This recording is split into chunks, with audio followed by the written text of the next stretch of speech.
اب برے عمل کی دو قسمیں، ایک آپ کے جو کانسیپٹ ہیں، نظریہ ہے، عقیدہ ہے، وہ بھی پاک ہونا چاہیے، دوسرے آپ کی باڈی سے نکلنے والا عمل بھی کیا ہونا چاہیے، یعنی ایک باطنی عمل ہے اور ایک ظاہری عمل ہے۔ عقیدہ وہ کیا ہے؟ وہ دل کی چھپی ہوئی، اگر آپ پتھر کے بنے ہوئے بت کو خدا سمجھتے ہیں تو آپ کا جو نظریہ ہے، آپ کا جو کانسیپٹ ہے وہ پاک، بولے بھائی، نہیں ہے، وہ برا ہے۔ بری چیز پاک تھوڑی ہوتی ہے۔ اسلام کا سب سے بڑا احسان آپ پر یہ ہے کہ آپ کے عقیدے کو کیا کر دیتا ہے؟ وہ پاک۔ اللہ کیا فرماتے ہیں؟ جس نے شرک کیا فَكَأَنَّمَا خَرَّ مِنَ السَّمَاءِ، ایسے ہے جیسے آسمان کی بلندیوں سے زمین پہ گر گیا۔ اللہ نے اشرف المخلوقات بنایا تھا، سب سے افضل اس کائنات میں انسان کو بنایا، اور انسان اپنے سے کمتر چیز کے سامنے جھکنا شروع کر دیتا ہے۔ یہ کتنی بڑی انسانیت کی توہین ہے۔ اس لیے اللہ نے فرمایا مشرک نجس ہے، نجس گندا ہے، پاک نہیں ہے۔ تو اسلام کا سب سے بڑا احسان کیا ہوتا ہے کہ آپ کے عقیدے کو پاک کر دے۔ توحید میں اللہ نے لذت رکھی ہے، جیسے صفائی میں سکون ہے نا، آپ میلے کچیلے ہوں، گندے ہوں، نہانے کے بعد کیسا سکون ملتا ہے کہ نہیں ملتا؟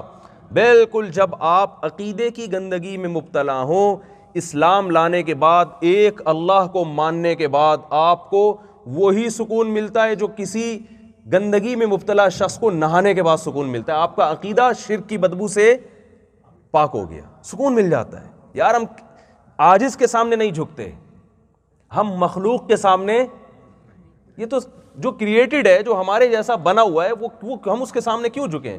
وہ بھی ہماری طرح کا محتاج۔ یا ایھا الناس انتم الفقراء الی اللہ واللہ هو الغنی الحمید، اے لوگو تم سب کے سب اللہ کے در کے فقیر ہو، محتاج ہو، تو میں جس سے مانگ رہا ہوں وہ بھی میری طرح کا محتاج ہے۔ ضعف الطالب والمطلوب، مانگنے والا بھی کمزور، جس سے مانگا جا رہا ہے وہ بھی کمزور۔ تو اسلام سب سے پہلے کیا کرتا ہے؟ آپ کے عقیدے کو کیا بنا دیتا ہے؟ پاک۔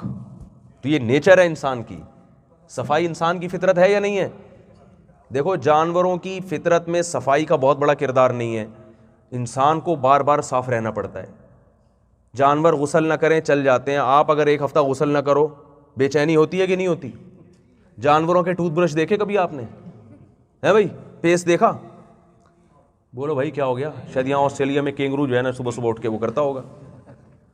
جانور حالانکہ کتنا گند بلا کھاتے ہیں مگر ان کو دانت صاف کرنے کی ضرورت نہیں ہے، تھوڑا بہت خلال کر لیتے ہیں پرندے ورندے جانوروں کا، لیکن ایسے انسان کو نہانا بھی ہے اور انسان کو دانت بھی صاف رکھنے ہیں۔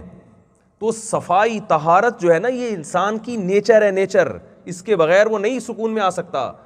تو عقیدے کی صفائی اسلام سب سے پہلے کیا کرتا ہے؟ آپ کے عقیدے کو صاف کر دیتا، پھر اسلام آپ کے اعمال کو صاف کرتا ہے۔ جتنے برے اعمال تھے جو بائی نیچر انسان کے لیے برے ہیں، وہ تمام برے اعمال پر اللہ نے پابندی لگا دی۔ قل ان اللہ لا یأمر بالفحشاء، اللہ بے حیائی کا حکم نہیں دیتا، کیونکہ بے حیائی، دیکھیں جن کنٹریز میں بے حیائی بہت زیادہ پھیلی ہے، بائی نیچر پسند وہاں بھی حیا ہی کو کیا جاتا ہے۔ یہ جو آج ہمارے ملکوں میں نعرے لگ رہے ہیں نا، میرا جسم میری مرضی، ان نعروں کو یورپ میں پسند نہیں کیا جاتا، حالانکہ وہاں بے حیائی زیادہ ہے مگر پسند پھر بھی نہیں کیا جاتا، پسند حیا کو کیا جاتا ہے۔ نکاح کا رواج ختم ہو گیا مگر دنیا آج بھی پسند کس کو کرتی ہے؟ نکاح کو کرتی ہے۔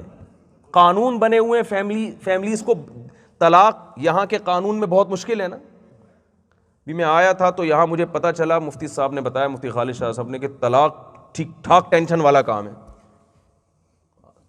ہے بھائی، آدھی آدھی جائیدادیں دینی پڑتی ہیں، بیگم طلاق لے گی اس کو بھی اس کو بھی، جب بھی سیپریشن ہوگی ٹھیک ٹھاک ٹینشن۔ میں نے کہا دیکھو یہ گورنمنٹ نے اتنا سخت قانون طلاق کی روک تھام کے لیے بنایا، اس کا مطلب یہ لوگ بھی ڈیورس کو پسند نہیں کرتے، حالانکہ نکاح کا ریشو بہت کم ہے مگر یہ چاہ رہے ہیں کہ بھائی جتنے ہو رہے ہیں وہ تو بچیں کم از کم۔ تو یہ انسان کی نیچر ہے، وہ فطرتاً حیا والے نظام کو پسند کرتا ہے، بے حیائی کو پسند نہیں کرتا۔ تو اللہ نے جو لا بنایا ہمارے لیے اس میں بھی بے حیائی نہیں رکھی، اس میں اللہ نے بے حیائی کو پسند نہیں کیا۔ زبان کیسے پاک ہوتی ہے؟ ایک تو زبان ہے برش سے پاک ہوتی ہے، صاف ہوتی ہے، برش کرتے ہیں آپ، لیکن ایک زبان کے جو عمل ہے وہ ہے بولنا. بول آپ کا کیسے پاک ہوگا؟ وہ گندے، وہ برش سے نہیں، وہ جھوٹ کو آپ اپنی زبان سے نکال دیں تو کیا ہو جائے گا؟ پاک ہو جائے گا. چغلی نکال دیں، ویل لکل ہمزۃ لمزہ، اللہ فرماتے ہیں تباہی ہے تانا دینے والوں کے لیے، جو کسی کے سامنے برائی دیکھ کر اس کو چڑھانے کے لیے کہتے ہیں نا تم برے ہو. آج کل یہی ہو رہا ہے نا، مارکیٹ میں چل کیا رہا ہے بھائی، کسی میں کوئی برائی نظر آئے گی تو آپ اس کی برائی کو اس کے سامنے بیان کرو گے اس کو کمتر دکھانے کے لیے. تو یہ جو کمتر دکھانے کے لیے جب آپ اس کی برائی کو اس کے سامنے ہائی لائٹ کرو گے تو یہ لمز کہلاتا ہے. یہ عمل اللہ کو پسند نہیں ہے، اس سے زبان کیا ہو جاتی ہے؟ ناپاک. چغلیاں لگانا ادھر کی ادھر، ادھر کی ادھر، غیبت کرنا، برائی کرنا ایک دوسرے کی، تانے دینا ایک دوسرے کو، تو یہ تمام اعمال وہ ہیں جس سے انسان کی زبان ناپاک ہو جاتی ہے. تو زبان پاک کرنے کے لیے اللہ نے حکم دیا، یا ایھا الذین آمنوا اتقوا اللہ وکونوا مع الصادقین، سچے لوگوں میں سے ہو جاؤ، جھوٹ مت بولو. جھوٹ اتنی بری چیز ہے، لوگ مجھے بتاتے ہیں یہاں لوگ جھوٹ نہیں بولتے، تو یہ تو اسلام کا حکم ہے نا. نبی صلی اللہ علیہ وسلم سے ایک صحابی نے پوچھا کہ کیا مسلمان سے فلاں گناہ ہو سکتا ہے؟ آپ نے فرمایا ہاں ممکن ہے. فلاں ہو سکتا ہے؟ آپ نے فرمایا ہاں ممکن ہے. بڑے بڑے گناہوں کے نام لیے.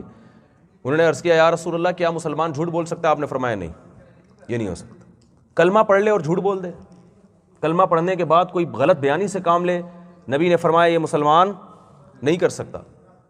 تو زبان کو پاک رکھنا ہے، اس کے لیے کیا کس سے بچنا پڑے گا؟ جھوٹ سے. آنکھوں کو پاک رکھنا ہے، اس کے لیے کس سے بچنا پڑے گا؟ اب یہ آپ خود بتائیں. بد نظری سے. اللہ نے مسلمان مرد کے لیے صرف اس کی وائف کو، اس کی بیوی کو حلال کیا ہے، بیوی کے علاوہ تمام آپشن، اب بول ہی نہیں رہے دیکھو، بیوی کے علاوہ تمام آپشن کیا ہیں؟ ختم ہو گئے. الا علی ازواجہم. تو میں جلدی اپنی بات کو سمیٹتا ہوں کہ اسلام جو ہے نا وہ آپ کو اللہ نے کیا فرمایا؟ فَلَنُحْيِيَنَّهُ حَيَاةً طَيِّبَةً. جب تم اسلام قبول کرو گے تو ہم تمہیں پاکیزہ زندگی دیں گے. تو پاکیزہ زندگی کا مطلب سمجھ میں آیا؟ آپ کے اعمال اچھے ہو جائیں گے، آپ رب کو پہچان کر اس کی بھی فرما برداری کرو گے، اس کے بھی حقوق ادا کرو گے، آپ مخلوق کے بھی حقوق ادا کرو گے، تو ہر ایک کو اس کا حق دو گے، آپ کی زندگی سے برائی نکل جائے گی. بعض لوگ کیا کرتے ہیں، مخلوق کے ساتھ ان کا رویہ اچھا ہے مگر اللہ کو اپنی ڈکشنری سے نکال دیا، اللہ کو ان کا عمل بھی پسند نہیں ہے. بعض لوگ اللہ کو تو بہت فوکس کر رہے ہیں لیکن مخلوق کے ساتھ ان کا رویہ درست نہیں ہے، دھوکہ دے رہے ہیں، جھوٹ بول رہے ہیں، تجارت میں ڈنڈی مار رہے ہیں.